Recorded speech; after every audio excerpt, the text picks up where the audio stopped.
ये जलियांवाला बाग कांड की तरफ आएगा और धंधना के बंदूक चला दीजिएगा तो ये संभव है क्या? ऐसा भी होगा कि यदि अवैध निर्माण नहीं था और उसको ढहा दिया गया तो सरकार को आदेश देगी कोर्ट कि आप उसको जितना क्षति हुआ है उसको क्षति की पूर्ति कीजिए। पहली बात ये कि क्या जितने घर टूटे क्या अब और घर टूटेंगे? दूसरा बात कि केस जो हुआ था वो पुलिस के द्वारा जो कोर्सिव स्टेप लिया गया था, इवन कि इसमें डीएम साहब को भी तलब किया गया है। इधर से सरकार को पक्ष को रखने के लिए एडवोकेट जनरल साहब होते हैं। बहुत अनोखा जजमेंट ये है कि बिना फाइल के ही उन्होंने इसको पहले सुनने का टाइम निर्धारित किया। कोर्ट का जो व्यू है वो बहुत पॉजिटिव व्यू है समाज को लेकर। जितने लोगों का घर टूट गया, टूटे हुए घर में भी बरसात में यदि वो अपना आशियाना बना के उसमें रह रहे हैं तो उसको आप डिस्टर्ब नहीं कीजिए। हाई कोर्ट ने कहा कि ये इसमें जितने भी लोगों को आपने एफआईआर किया है अभी फिलहाल 2 दिन आप अरेस्ट नहीं करेंगे। नंबर 1, इसका इम्पैक्ट भी पड़ा। 35 लोगों को गिरफ्तार किया गया था, थाना पर ही बॉन्ड बना के उनको छोड़ दिया गया निजी बॉन्ड पर। आपने बिजली सप्लाई किया, रोड बनाया, सड़क बनाया, तो फिर अचानक फिर तोड़ने की बात करते हैं तो उसको ये आनन फानन में नहीं होना चाहिए। कोर्ट जो देखती है ना वो उनको इमोशनल पार्ट से बहुत कुछ लेना देना नहीं होता है। बहुत लोग जमीन के जो ब्रोकर होते हैं उसके जाल में फंस के अपने जीवन का पूरा आमदनी दे दिए। ये आनन फानन में देखिए तत्काल स्टे का मतलब ये नहीं कि उनको राहत पूरी तरह से मिल गया। जय भीम, नमो बुद्धाय। मैं राजकुमार और आप देख रहे हैं द एक्टिविस्ट। हमारे साथ फेमस अधिवक्ता हैं जिनका नाम है शिवनंदन भारती, और हम इनसे जानेंगे कि राजीव नगर के पर नेपाली नगर में जो 100 घर टूटा उस पर क्या होना चाहिए। और 200 घर टूटने वाला था कि इतने में ही हाई कोर्ट से स्टे ऑर्डर आ गया, जिसके बाद वो थम गई। क्या मामला है? ये साथ में थे, कोर्ट में थे, इनके सामने सब कुछ हुआ है, ये बताएंगे हमें क्या हो। देखिए, सबसे पहले तो नेपाली नगर के जितने भी निवासी हैं उनको थैंकफुल होना चाहिए सीनियर एडवोकेट बसंत कुमार चौधरी जी का, जिन्होंने इतनी ज़ोर शोर से बातों को रखा था। बहुत मेहनत करके उन्होंने सारी चीज़ को रखा। और दरअसल देखिए 2-3 चीज़ें इसको समझने की ज़रूरत है कि इसमें जो घटनाएं थी नेपाली नगर का, ये झकझोरने वाली घटनाएं थी। लगभग 2 दर्जन बुलडोजर था, 2000 फोर्स भर दिया गया था। तो लग रहा था कि एक युद्ध का माहौल हो। इस टाइप के लोग दहशत में थे। जिनका घर टूट रहा था वो आहत में थे। वो इवन कि तो ये तमाम तरह के, देखिए आप मीडिया वाले चलाते हैं, न्यूज़ में ये खबर चली, लेकिन वह 2-3 चीज़ों को संशय अभी भी बना हुआ है लोगों को, जो उत्सुकता बस वो जानने की कोशिश के लिए बने उत्सुक हैं। पहली बात ये कि क्या जितने घर टूटे क्या अब और घर टूटेंगे? दूसरा बात कि केस जो हुआ था वो पुलिस के द्वारा जो कोर्सिव स्टेप लिया गया था, और उन्होंने कहा कि जितने लोग इसमें अवरोध करेंगे सरकारी काम में उनको मैं केस एफआईआर बाय नेम करूंगा और जेल भेजने की बात कही गई थी। तो इस पर फिलहाल हाई कोर्ट का जो, देखिए ये बहुत अनोखा जजमेंट ये है कि बिना फाइल के ही उन्होंने इसको पहले सुनने का टाइम निर्धारित किया। फिर लंच के बाद जो है उस पर विस्तार से उन्होंने सुना। और कोर्ट का जो व्यू है वो बहुत पॉजिटिव व्यू है समाज को लेकर। उन्होंने कहा कि भाई ये इंक्रोचमेंट का मामला नहीं है। जो उनको जो समझाया गया उस पर उन्होंने जजमेंट, जो 3 बातें जो मुख्य बातें हैं जिसको ध्यान पर रखने की ज़रूरत है। पहला ये कि जो घर अभी नेक्स्ट 2 दिन तक, जब मैंने कल तक स्टे लगाया गया कि आप ये जो बुलडोज़र चलाने का अभियान है इसको बंद कीजिए। दूसरा बात कि जितने लोगों का घर टूट गया, टूटे हुए घर में भी बरसात में यदि वो अपना आशियाना बना के उसमें रह रहे हैं तो उसको आप डिस्टर्ब नहीं कीजिए। तीसरी बात, लोगों में एक दहशत का माहौल था। अज्ञात 500 लोगों के विरुद्ध एफआईआर दर्ज की गई थी, तो लोग, और उसमें 35 लोगों को अरेस्ट भी किया गया था। तो इसमें लोगों को दहशत की माहौल था कि भाई कोई जो घर पर रहेगा उसको अरेस्ट कर लेगा। तो ये आतंक सा माहौल जो एक बार बन गया था वहाँ पर, अपने ही घर के लिए यदि लोग आवाज़, देखिए पुलिस कभी कभी अपने शक्तियों का, उनके पास बहुत वास्ट पावर है, दुरुपयोग करने की संभावना होती है।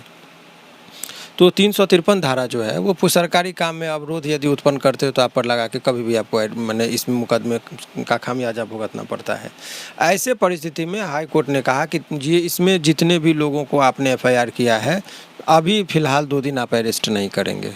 नंबर 1, इसका इम्पैक्ट भी पड़ा। 35 लोगों को गिरफ्तार किया गया था, थाना पर ही बॉन्ड बना के उनको छोड़ दिया गया निजी बॉन्ड पर।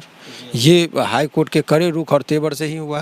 कोर्ट को लगा कि भाई आप प्रॉपर वे में जो भी है, यदि वो सरकारी भूमि है, उस भूमि पर यदि किसी व्यक्ति का अपना इतने दिनों से रहते आ रहे हैं, आपने बिजली सप्लाई किया, रोड बनाया, सड़क बनाया, तो फिर अचानक फिर तोड़ने की बात करते हैं तो उसको ये आनन फानन में नहीं होना चाहिए। एक प्रॉपर प्रोसीजर को फॉलो करते हुए, निवास गृह है, ठीक है, तो ऐसे में आप अचानक चले जाएंगे बुलडोजर लेके, कुछ लोगों को आपने नोटिस दिया, कुछ लोगों को नोटिस नहीं दिया और मिलजुल ने सबको तोड़ने लगा। जो लोग विरोध करने लगे उसको आपने लाठी डंडा चार्ज किया।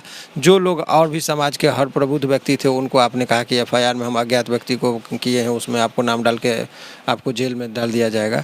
तो एक दहशत सा माहौल हो गया था। इससे फिलहाल जो है सो माननीय न्यायालय ने लोगों को राहत दी है। हम साइड पे गए थे सर, वहाँ के महिलाएं रो रो कर कह रही थी कि जिस समय हम यहाँ बिजली के खंभा गिरा रहा था, ढलाई हो रहा था, जो रास्ता नाली बन रहा था, उस समय कहाँ थी सरकार और कहाँ थे अफसर लोग? उस समय रोक लगाना चाहिए था जब हम घर मकान बना रहे थे। देखिए, ये कोर्ट जो देखती है ना, वो उनको इमोशनल पार्ट से बहुत कुछ लेना देना नहीं होता है।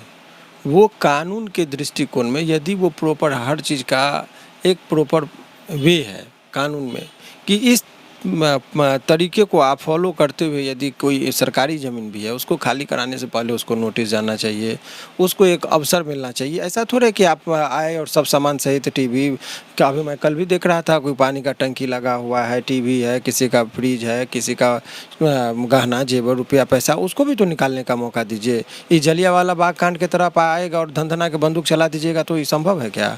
तो लोगों को जो यही कोर्ट को फिलहाल देखना है कि आपने उसको समुचित अवसर दिया कि नहीं सुनवाई का, कि उनको अपील में जाने का था या आप जिस व्यक्ति को नोटिस नहीं गया उसका भी घर कैसे टूट गया। इन तमाम बिंदुओं पर विस्तार से कल सुनवाई होगी। अभी तत्काल कोर्ट ने रोक लगा दिया है और ये रोक लगा दिया है तो जनरली लोग यही कहता है कि कोर्ट का जो है रुख प्रशासन के विरुद्ध करे तेवर जो है सो दिख रहा है। अभी यही चीज़ आप कह सकते हैं। आप कह रहे हैं कि कोर्ट जो है इमोशनल नहीं देखती है और रोना धोना नहीं देखती कि आप क्या करें, कोर्ट कानून के काम करती है। तो यहाँ पड़ी जो है 24 तारीख को 24/6/2022 को जो पेपर में आया था तो मात्र 20 एकड़ का ही कहा गया था कि 20 एकड़ में जो अतिक्रमण है आवास बोर्ड की ज़मीन उसको खाली कराया जाएगा और 70 पक्के मकान टूटेंगे। इसका मेरे पास सबूत है। लेकिन अब 50 एकड़ तोड़ दिया गया है और कम से कम 100 से ज़्यादा अधिक मकान टूट चुका है। कल होकर अगर गलत होता है, सरकार जो पदाधिकारी ऐसा तोड़ दिए हैं और गलत साबित होता है तो क्या सरकार बना के उसको देगी, जुर्माना देगी?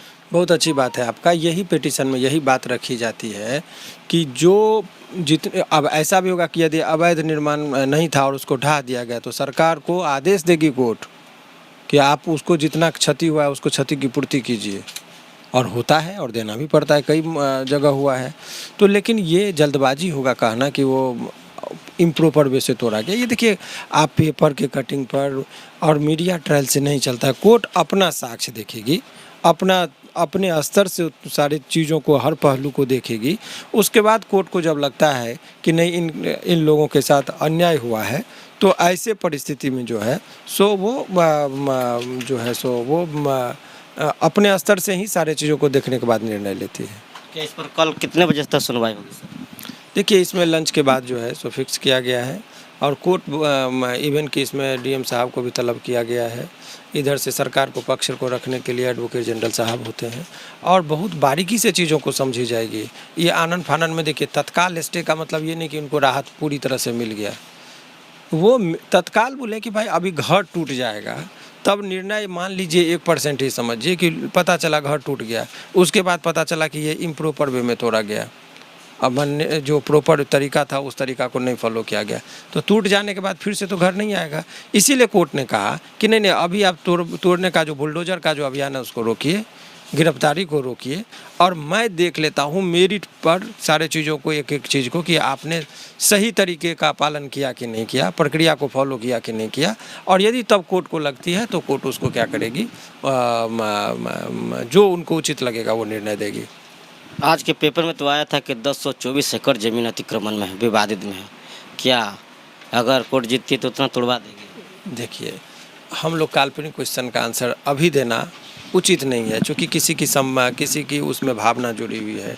बहुत सारे लोगों का घर है वहाँ, जितने लोगों का घर है, बहुत लोगों को तो मैं जहाँ तक बहुत पर्सनली भी कुछ लोगों को जानता हूँ, बहुत लोग ज़मीन के जो ब्रोकर होते हैं उसके जाल में फंस के अपने जीवन का पूरा आमदनी दे दिए। उस टाइम में घर दिखाने जाते थे, लोग भी जानता था कि ये बिक्री का नहीं है, कहते थे कि ये फलना जज साहब का मकान है, तो कि ये वकील साहब का है, ये इंजीनियर साहब का है, ये मंत्री का है। आप तो लोग इस जाल में फंस जाता कि अरे इतने बड़े बड़े लोग लिए हैं तो हम ले लेंगे तो क्या होगा, बच जाएगा ज़मीन। लेकिन हकीकत तो ज़मीन का जो टाइटल का मामला है वो हाउसिंग बोर्ड की ज़मीन थी।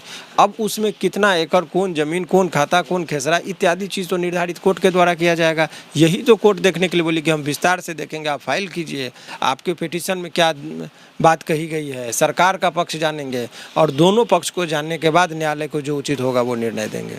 यही चीज़ है फिलहाल। चलिए धन्यवाद। तो ये शिवनंदन भारती जी थे। जितना भी बातचीत हुई आपको कैसा लगा कमेंट बॉक्स में बताइएगा। अगर ये वीडियो आप फेसबुक पर देख रहे हैं तो लाइक करें, यूट्यूब पे देख रहे हैं तो सब्सक्राइब करें।